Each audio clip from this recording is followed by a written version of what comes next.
Let's talk. Giles Trow. In the Shadow of the Ripper, how forensic science failed to catch Jack. It's a new book by M.J. Crow. For centuries, it was believed that a corpse would bleed anew in the presence of its murderer. Chaucer wrote about it, so did Shakespeare.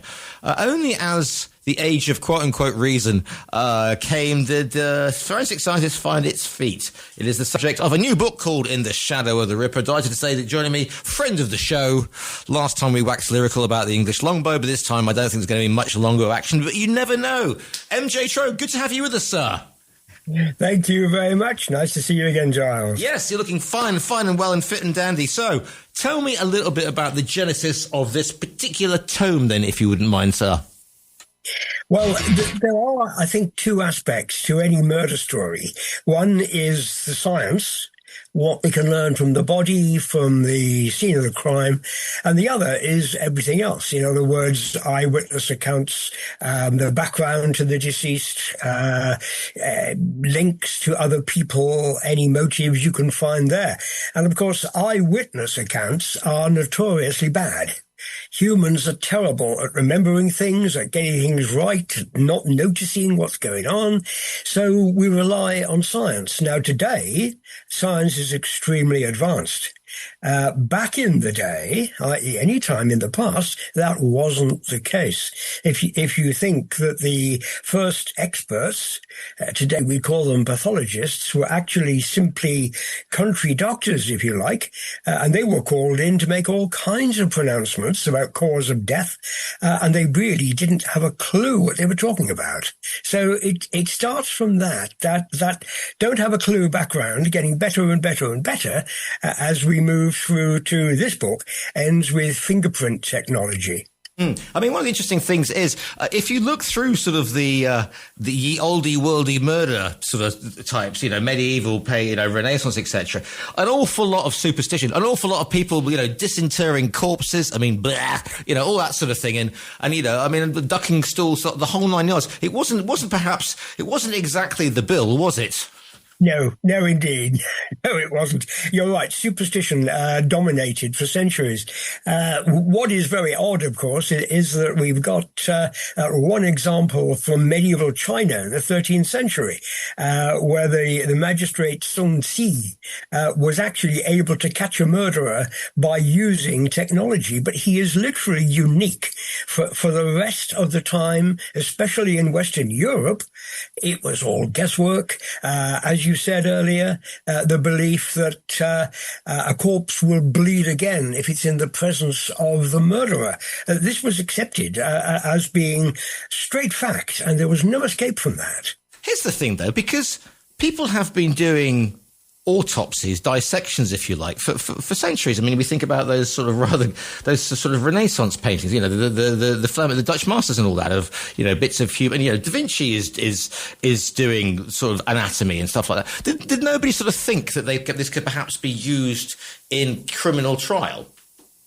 Not for a long time. You've got to remember that the Catholic Church was totally opposed to any kind of dissection, any kind of anatomy work. This was against God's will. And people like Da Vinci were really chancing their arm. I mean, they could have been prosecuted, and they could have been murdered, executed by the Catholic state. So it took a long time for that to catch on. It was very much in the shadows. Behind the elbow, information did not come through. Da Vinci had his own code with his famous backwards writing.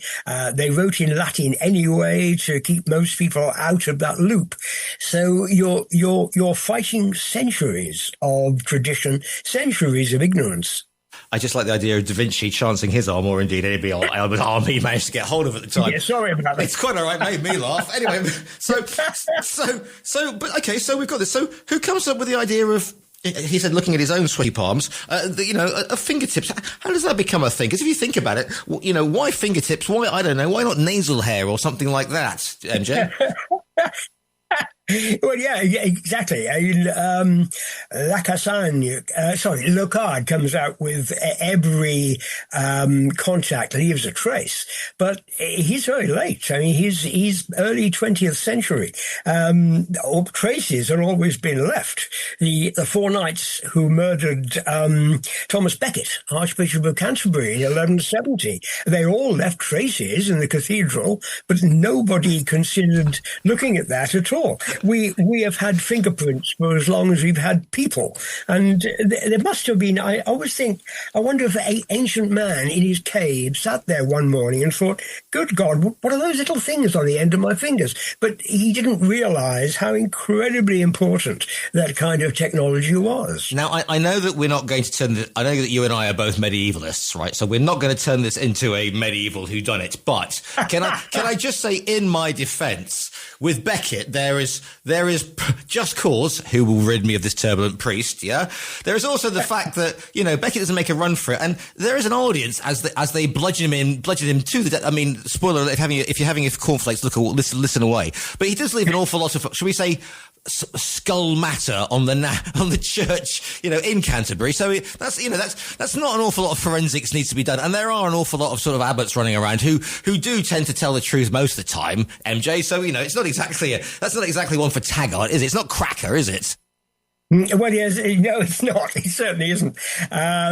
You're absolutely right. I mean, there would have been no medical treatment of Becket's corpse at all. For a start, it was revered almost immediately. He was dead. He was a saint in the eyes of the people. He was canonized later by the Pope. So that there is that holy untouchableness about the whole thing. It is said that, to go back even earlier to the ancient world, there was an autopsy of Julius Caesar's corpse, but I have virtually no knowledge of that whatsoever. We don't know, A, if it was done, B, by whom, C, what was discovered. We've got these magic 23 stab wounds. Well, where did that information come from? It should have come from an autopsy, but somehow I doubt it. I just had this brilliant idea. Two things like this, and then I'll leave it, okay? Two, well, number one, I'm sorry, but I'm thoroughly on Henry II's side on this one, because Beckett's is prancing around like the proverbial in his robes and whatever, and really getting up Henry's nose. So unfortunately, I'm Team Henry, and I think Henry II, one of the great kings, etc. I won't even get started on. Don't even get me started on Aquitaine, etc. Number two, I've just thought. So, well, you get me on a Monday morning after coffee. Second thing is, I've had a brilliant idea. I think we should do this because you talk about Julius Caesar and that whole sort of thing, and I just thought people who would have done anatomy or who knew the workings of the bodies, and no finer people than the Egyptians and their embalming. And if you think about, I just had an idea for a sort of like a sort of Cleopatra's sleuth, this forensic detective who's skulking around the pyramids, sort of before they're embalming people, finding out the autopsy. I think that's a brilliant idea, MJ. What do you think? Well, yeah, it's a great idea. Don't just sit there, Giles. Get the novel out there. Come on, right then. Now about this. I thought we might go down this path because we've gone on so many tangents. It's like a Billy Connolly concert. So here we go. So moving swiftly onwards. When do fingerprints then first become, if you like, do they have to get an approval by Scotland Yard? When do they actually, because now we know that everybody's fingerprints are different. They're a unique calling card. But the first time this came up between 12-man Stratton and Trow, Your Honour, they must have looked askance at the actual, we're going to take on this newfangled technology, surely. Yes, it comes from India, where fingerprints were used as a kind of signature among an illiterate group workers that didn't write their names, and so they used fingerprints instead, because somebody realized that no two were the same. So it was perfect. From that through a variety of people like Herschel and Galton, it worked its way west, and the person who really brought it to light in this country was Edward Henry, who was a senior policeman in India. He then became Assistant Commissioner of CID at Scotland Yard. This was in the 1890s. And he brought fingerprint technology with him. So it became established. There was a fingerprint laboratory set up at the yard itself. The problem was convincing people that it worked. And And a lot of people, of course, didn't think that he did. The first murder case in which fingerprint technology was used was 1905. The Stratton brothers had broken into a house in Deptford in London, left their dabs all over the place because why wouldn't they? Nobody knew how important that was. The police found those, dusted for evidence, collected it, and that effectively hanged the Stratton boys. But the judge in the case warned the jury not to find them guilty on that evidence alone. That wasn't enough, he said. We can't rely on it. And it strikes me that it's very similar to a lie detector. These days, lie detectors are not accepted in most courts around the world because they are subject to all kinds of dodgy interpretations. You can, I believe, beat a lie detector if you know what you're doing and have got the right kind of approach. So it was with fingerprints. Nowadays, we accept it as being 100% accurate, and it has, as in the case of Stratton's, hanged people. But that certainly wasn't the case until the early years of the 20th century. What about the Ratlciffe Highway murders? Is this some sort of Dick Turpin type figure? And what are we looking at? What are we looking at here, MJ? Ratlciffe Highway is the first example I've come across of what the Americans call home invasion. The Ratlciffe Highway was arguably the most dangerous street in the country. In London, it led to the docks, which were notoriously dangerous. And in 1811, two families, the Mars and the Williamsons, were butchered by person or persons unknown. Now, this doesn't seem to have been a robbery in either case because money in the house was left there. Any robbers would obviously have gone through drawers and cupboards and helped themselves. They didn't do that. So there seems to have been perhaps a personal agenda. But what that agenda would have been, nobody knew. Now, again, there were forensics left. There must have been fingerprints all over the place. There were footprints left outside both houses, which were within a quarter of a mile of each other, and the crimes themselves took place a couple of months apart. But nobody thought to look at that. Nobody looked at footprints. Footprints indicated that there were at least 3 people involved, and there would really have to be, bearing in mind the number of deaths. Because we're talking about, I can't remember the exact figures, I think it was 7 in the first case and 5 in the second. For one man to have done that is a bit unlikely. So we're talking about a gang here. But the only person who seemed to fit the pattern was a sailor called Williams. In that he was in the area, he used the kind of sailor's tools, one of which may have been a murder weapon found at the scene, and he was railroaded. Basically, he was about to be put on trial. He was found dead in his cell before that happened. But the assumption was made that he was guilty. His body was dragged past both murder sites with a huge crowd, baying and saying, "Thank God we've caught him." But really, the evidence against him is very thin.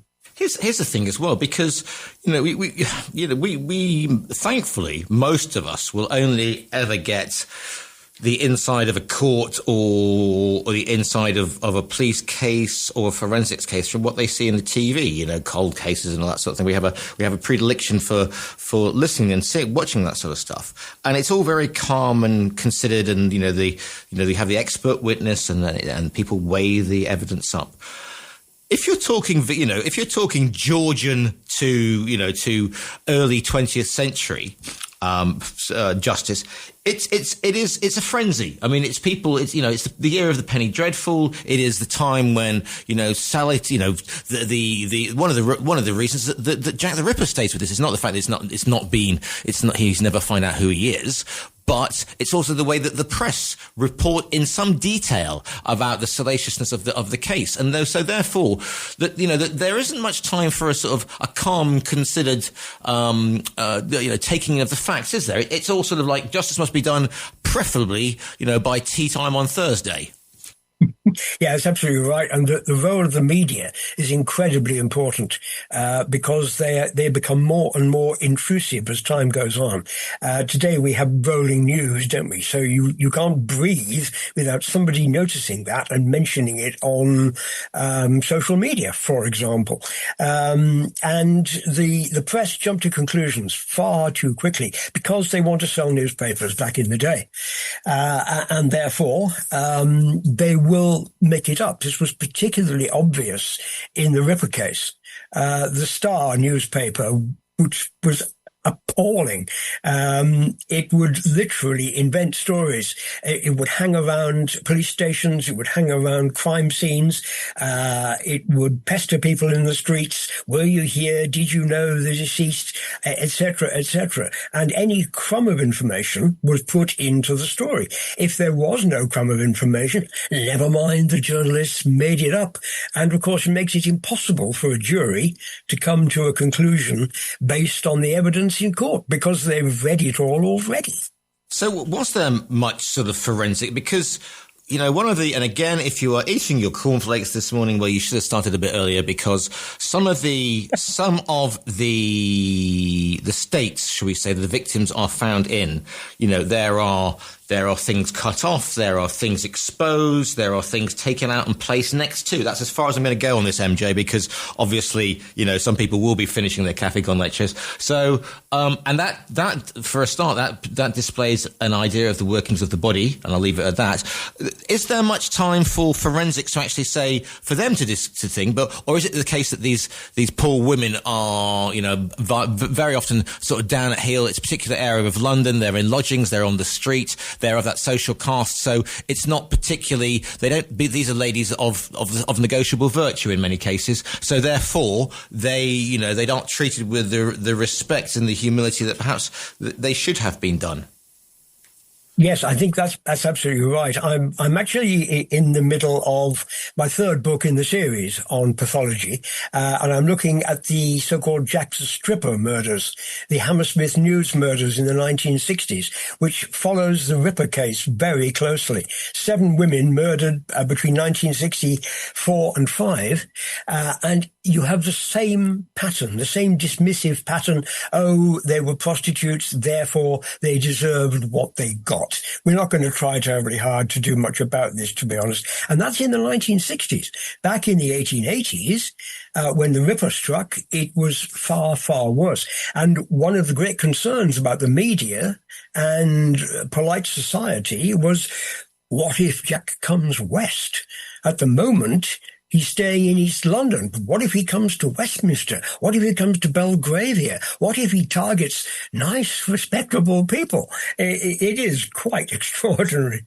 And also, it's, and as a historian, sorry, I said we wouldn't go here, but it's the bleeding Victorians, MJ. You know, I mean, if you want Jana's face, if you want respectable on the, you know, it's respectable on the outside, crunchy on the inside, then that is, you know, that's the Victorians to a T. So at one point they are going, something must be done morally, and in the meantime they're thinking, oh, blimey, I hope they don't find out I've been nipping down Cheapside to get my fix of either opium or ladies. Yeah, that's absolutely right. Hypocrisy is the name of the game in Victorian society. I mean, I still don't know what to make of William Gladstone, 4 times Prime Minister, who supposedly went out to convert prostitutes. That was his story. And then flagellated himself frequently? Yes, he did. We'll draw a veil. Okay, fair enough. Yeah. There's cornflakes gone everywhere, by the way, at this point, MJ. Sorry about that. Yeah, so there is that class problem, if you like, in Victorian society, which makes it very difficult for people to get anywhere. Another case I deal with in the book is the 1860s Constance Kent case, in which her little brother Saville, 3 years old, was murdered by her, it transpired. But at the time, Scotland Yard got nowhere with that because her family were polite and respectable, and her father was rich, was able to pull strings, he knew everybody in the county, blah, blah, blah.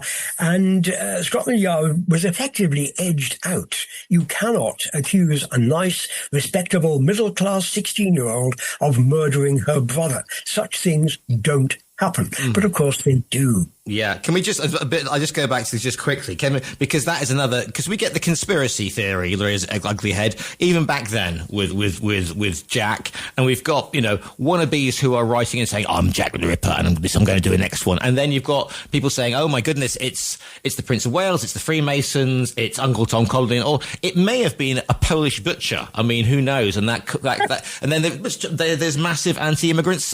Strange how history repeats itself. There's massive anti-immigrant crisis going on at the same time as well in London during the time. It's not all, it's not all sons of the empire being welcomed back with open arms. It's these bleeding Polish butchers coming over and gutting horses around Smithfield.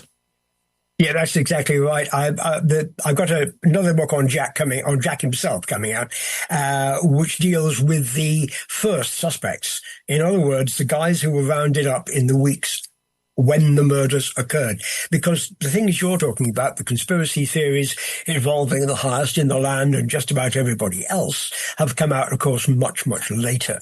None of those people were in the frame at all at the time. The police did not talk to anybody involved in the royal family. Why should they? Because they actually have nothing to do with it whatsoever. Can I just ask something? And this is perhaps just my the way that I think. But in the press notes, there's a case which is called the Axe Frenzy of Lizzie Borden. Now, if there's ever a Victorian name, Lizzie Borden has to be that. What is presumably Lizzie is the victim, the poor so and so, or is she the one wielding the axe? And what sort of frenzy is this? Lizzie Borden is, in my mind, a murderess, but she got away with it. This is an American case, Fall River, Massachusetts, in 1892. But again, you've got the same kind of hypocrisy, the same kind of respectability. The Bordens were property owners in the area, very genteel, very, very nice, very innocent as far as anybody knew, except that Andrew Borden and his wife Abby were both found hacked to death with a hatchet. The famous rhyme, there are various versions of it, but the famous rhyme goes, Lizzie Borden took an axe, gave her mother 40 whacks.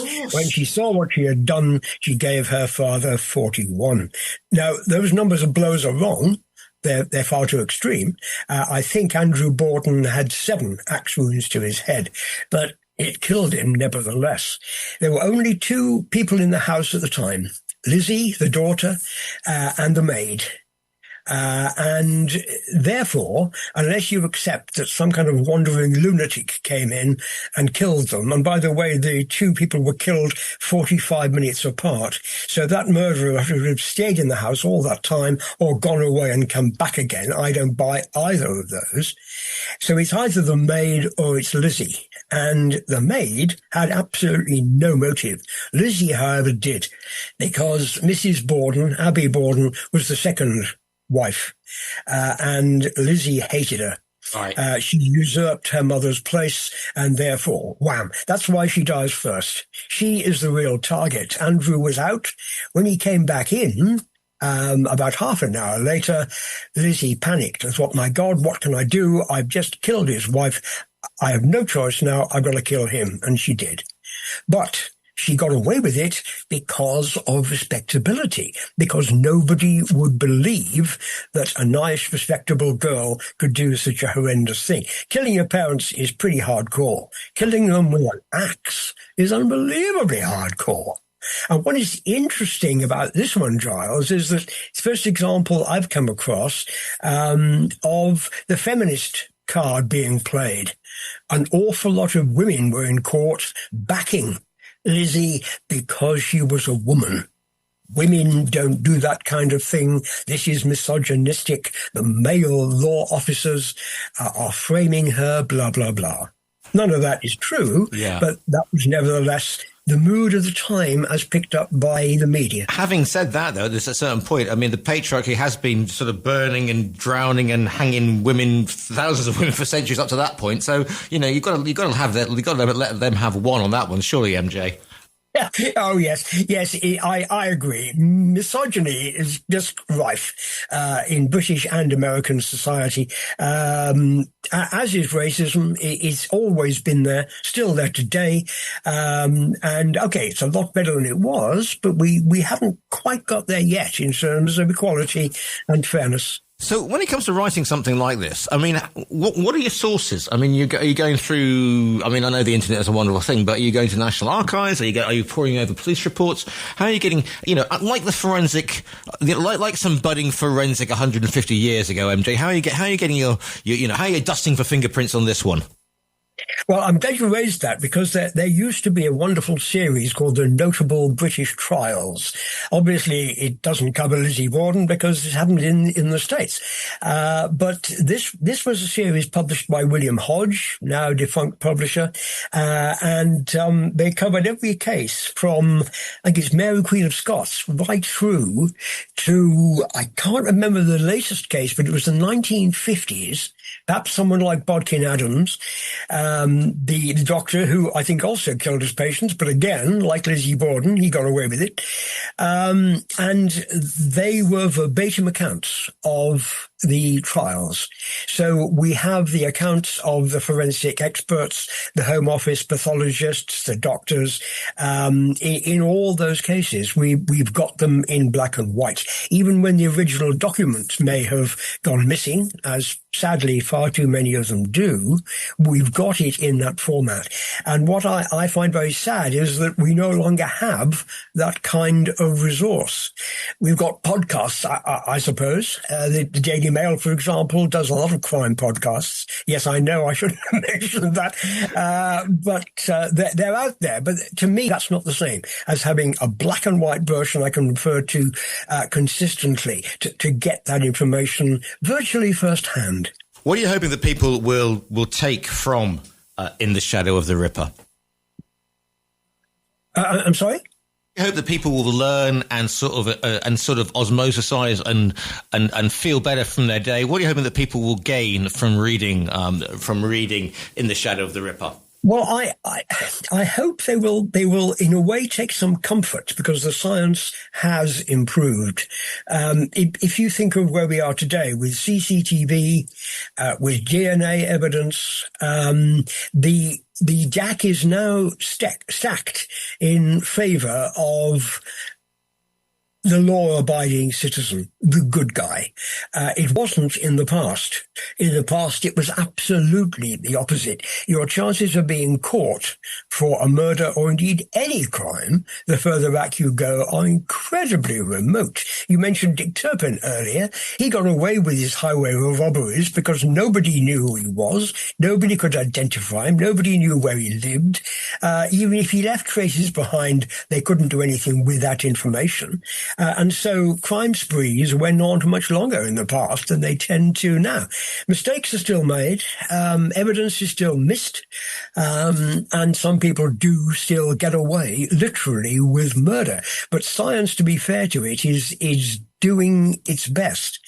I think the readership will also, I hope, like the idea of famous pathologists. The one that springs to mind has got to be Bernard Spilsbury, who emerges by the early 20th century as the Home Office pathologist. He was a household name in his day. Had you been going in 1910, you would have interviewed Bernard Spilsbury. And so much is the pity, but he wouldn't have been as long as I've had with you, because I'm about to do something that I will be tried for by the Court of Arbitration. I'm about to crash the news. This book is called In the Shadow of the Ripper. It's by MJ Trow. Listeners, you can get it via our own virtual bookstore. If people want to find you and say great things to you online, where's the best place to find you, MJ? You can probably find me best via my publishers, Pen and Sword of Barnsley, England. Look forward to speaking to you again. Always great to have you on the show. MJ Trow, thank you so much for your time today. Thank you, Giles.